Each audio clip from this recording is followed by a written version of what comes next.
Orangnya Yeni juga Wahid ya? Yeni Wahid. ya itu. Coba ditambah dalam daftarnya itu, Pak. Itu betul-betul nasionalis walaupun muslim yang taat sekaligus. Itu kombinasi yang sangat little itu untuk bisa dimanfaatkan dengan sebaik-baiknya oleh kita.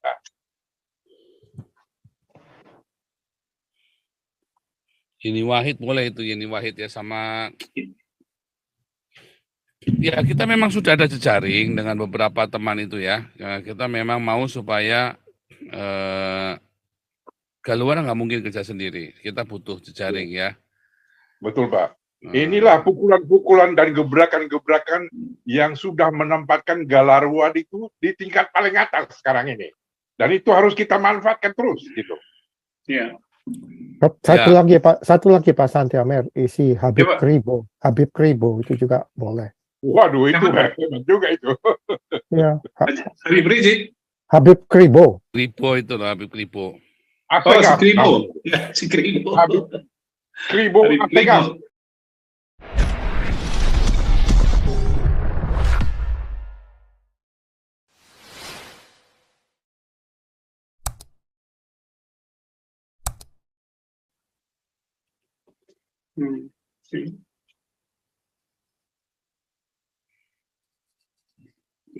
Iya, memang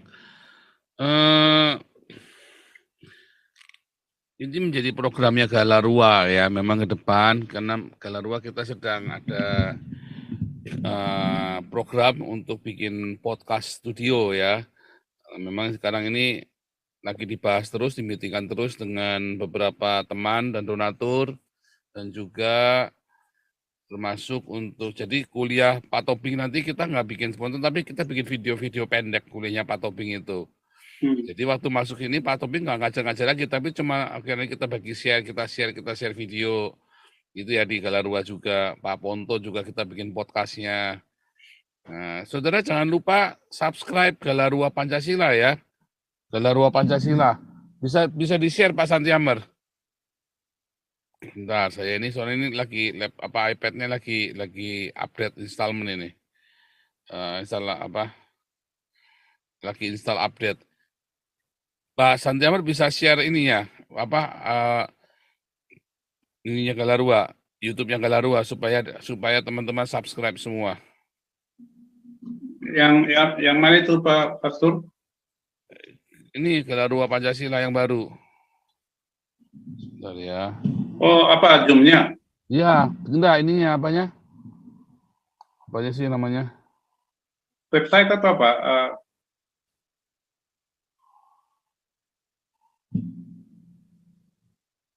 Bukan websitenya, YouTube-nya. YouTube-nya? Oke, YouTube ya.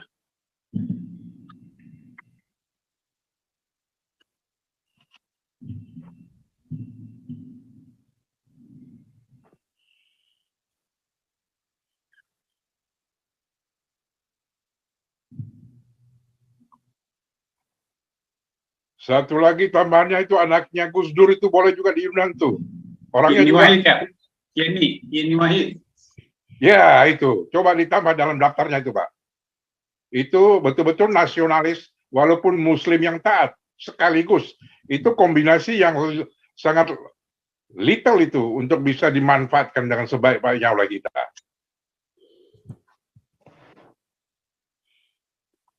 Yeni Wahid boleh itu, Yeni Wahid ya, sama ya kita memang sudah ada jejaring dengan beberapa teman itu ya. Kita memang mau supaya Galuar nggak mungkin kerja sendiri. Kita butuh jejaring ya. Betul, Pak. Inilah pukulan-pukulan dan gebrakan-gebrakan yang sudah menempatkan Galarua itu di tingkat paling atas sekarang ini. Dan itu harus kita manfaatkan terus gitu. Ya. Satu lagi Pak Santi Amer, isi Habib Kribo itu juga boleh. Waduh, itu hebat juga itu. Ya. Habib Rizik. Habib Kribo. Kribo itu loh, Habib Kribo. Oh, si Kribo. Ya, si Kribo. Habib Kribo Apega. Iya, soalnya dia dimusuhin orang-orang mereka juga, tapi dia pandangannya luas sih. Betul. Ya udah deh Pak Santimer, kerjaan you Oke, banyak dah. oke. Oke, satu lagi terakhir. Siapa mau bicara? Udah setengah 12 ya Pak. Itu Pak Robert Iya. tadi. Pak Robert. Karena tadi kita mulai terlambat. Saya tadi kan ngajar agak banyak materinya tadi. Pak Teddy mau nambahin terakhir? Oh, ini Pak Robert dulu nih, Pak Robert nih. Wah, ini dia senior kita. Sahabat ini. Pak Robert dulu, ayo Pak Robert. Halo, shalom Pak Pol, Pak Santiago. Shalom Pak Robert.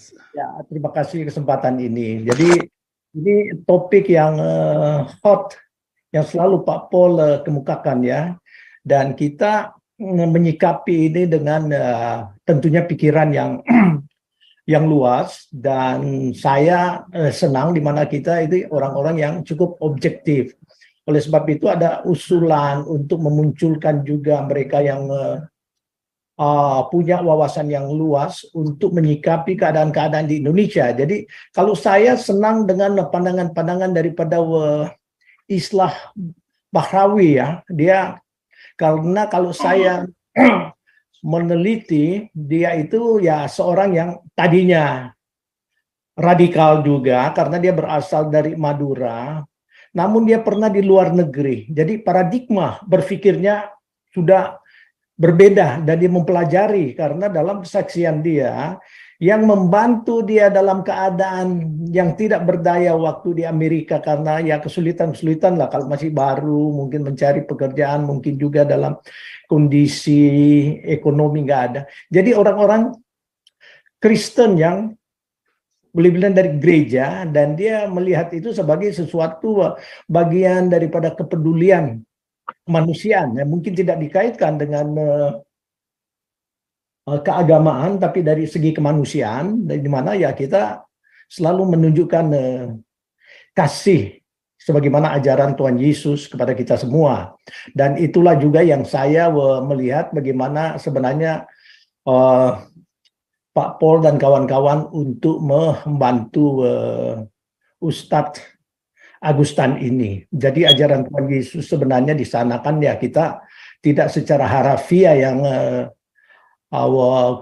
mata ganti mata, tetapi kita melihat di sini bahwa ya ajaran untuk mengasihi musuh-musuh kita ya sudah ditunjukkan, tapi kalau tidak menerima ya itu adalah urusan mereka. Dan sekarang saya memasuki kepada kejadian-kejadian yang ada Pak ya, di mana baru-baru ini ada pembakaran Al-Quran di Swedia dan juga kejadian di Pakistan. Masjid yang dibom, di mana yang meninggal itu sudah di atas 100, dan juga yang mereka yang luka dan masih mengalami penanganan di rumah sakit segalanya ya sekitar 300. Jadi cukup banyak. Dan hal ini dilakukan oleh, untunglah ya, dilakukan oleh kelompok mereka sendiri. Andai kata ini dilakukan oleh orang yang non-Muslim, maka ini akan menjadi suatu trigger mungkin yang akan dibuat-buat, khususnya di Indonesia, yang menyikapi segala sesuatu ini yang dikait-kaitkan dengan agama, yang mana sebenarnya ini harus mereka juga bisa meneliti objektif lah. Kalau agama seperti ini di kalangan mereka sendiri saling membunuh, apalagi dengan orang-orang yang di luar mereka. Dan sebagai orang-orang yang mungkin ingin untuk meneliti, sebagaimana kita tahu banyak di kalangan mereka juga yang punya nalar, logika yang mungkin tidak didasarkan lagi oleh kefanatikan, seperti Ade Armando, Rudy Kambri, dan si Islah Bahrawi ini, dan lain-lain, masih banyak. Saya kira seperti Eko Kuntadi, Mas Jo. Banyak mereka yang melihat ini sebagai sesuatu yang harus kembali dianalisa atau bisa direvisi. Kalau ajaran-ajaran kekerasan seperti ini diajarkan oleh Tuhan yang sesungguhnya penuh dengan kasih di dalam ajaran-ajaran agama, maka mereka juga akan bisa melihat sebagai sesuatu yang tidak boleh terjadi di negara kita. Karena yang kita lihat yang bereaksi terhadap pembakaran Al-Quran, ya Ma'ruf Amin, kemudian Menteri Dalam Negeri, juga MUI. Jadi semuanya ini adalah orang-orang yang seharusnya pikir bahwa agama itu memang tidak bisa didasarkan dengan apa yang kita inginkan. Sama dengan dia seperti kita orang-orang Kristen, ya kita kritik para pendeta, para lembaga-lembaga, ada institusi kekristenan yang tidak menjalankan fungsi mereka sebagaimana yang kita harapkan. Jadi kita tidak segan-segan karena kita tidak mendasarkan keyakinan kita dengan suatu ideologi yang sifatnya pemerintah yang mengatur di dalamnya. Nah, kalau kita justru bolak-balik ajaran-ajaran agama dimasukkan di dalam ajaran kenegaraan sehingga para pejabat ini menjadi bagian daripada polisi-polisi moral.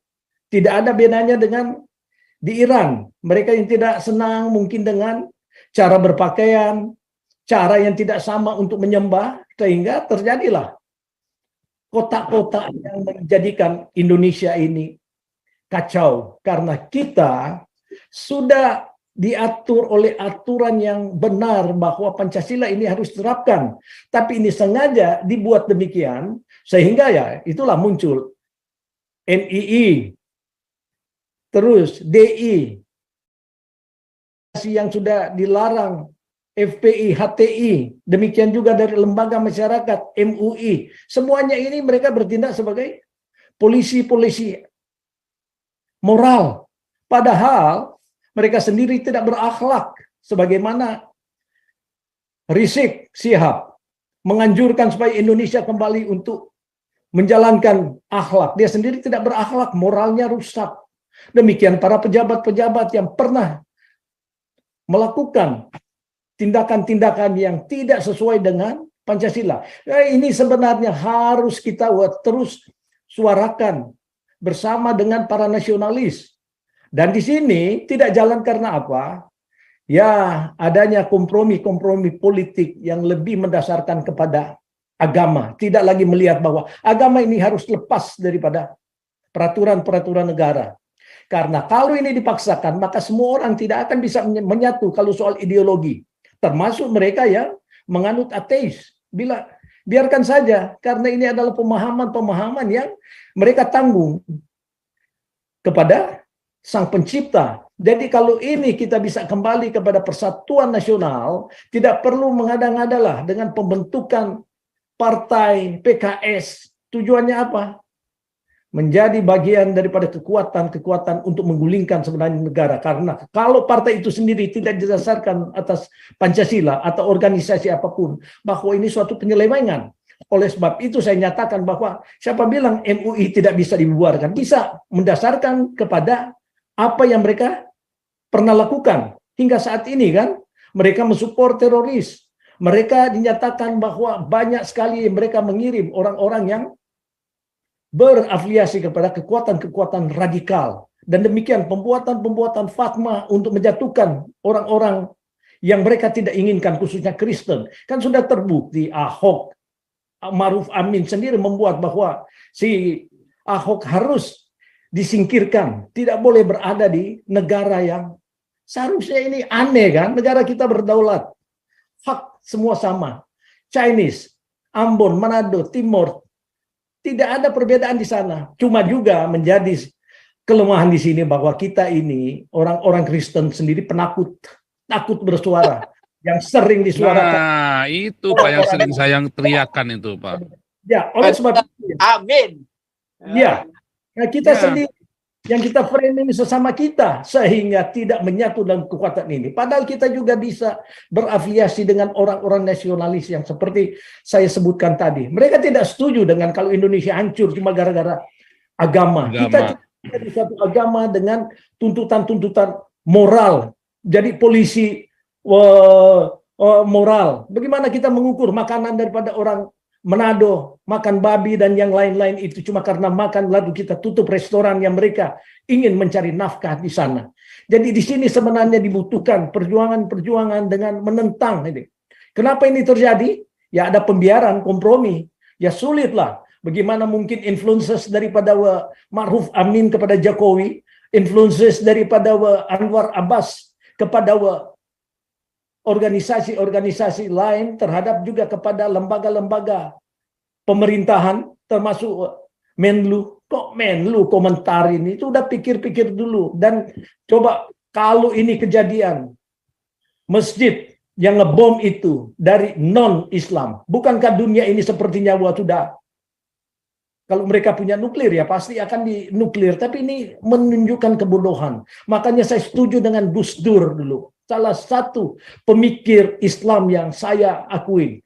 Dia pernah mengcounter orang-orang Islam yang fanatik di sana karena mempersoalkan antara Israel dengan Egypt pada waktu itu dan Palestina. Dia mengatakan, loh kenapa kita yang repot? Egypt dengan Israel yang berdekatan tiap hari ada pertumpahan darah di sana. Mereka ingin mengikat persaudaraan, membuka hubungan diplomatik. Kita sampai saat ini kan tidak ada hubungan diplomatik. Padahal mereka sudah nyata-nyata melihat tanpa Israel tidak ada sesuatu kekuatan inovasi-inovasi yang dipakai oleh Indonesia saat ini. Kalau memang berpaut kepada kekuatan fanatik radikal, jangan pakai HP, jangan pakai kendaraan, jangan pakai internet, segala macam. Jadi disinilah sebenarnya logika-logika kita berpikir untuk bisa memberikan juga pencerahan kepada pemerintah termasuk Pak Jokowi. Janganlah kolot di dalam ini atau memperkuat sekarang digadang-gadang anaknya yang kedua masuk untuk partai. Jangan pikirkan itulah. Bagaimana untuk keamanan Indonesia, bagaimana supaya persaudaraan yang diikat oleh Bhinneka Tunggal Ika ini kita bisa sama-sama hormati. Saya kira demikian Pak Paul dan semua. Ya, siapa terakhir mau penutup? Lalu ini penutup beneran ya? Atau Pak Santi Aman aja deh biar itu.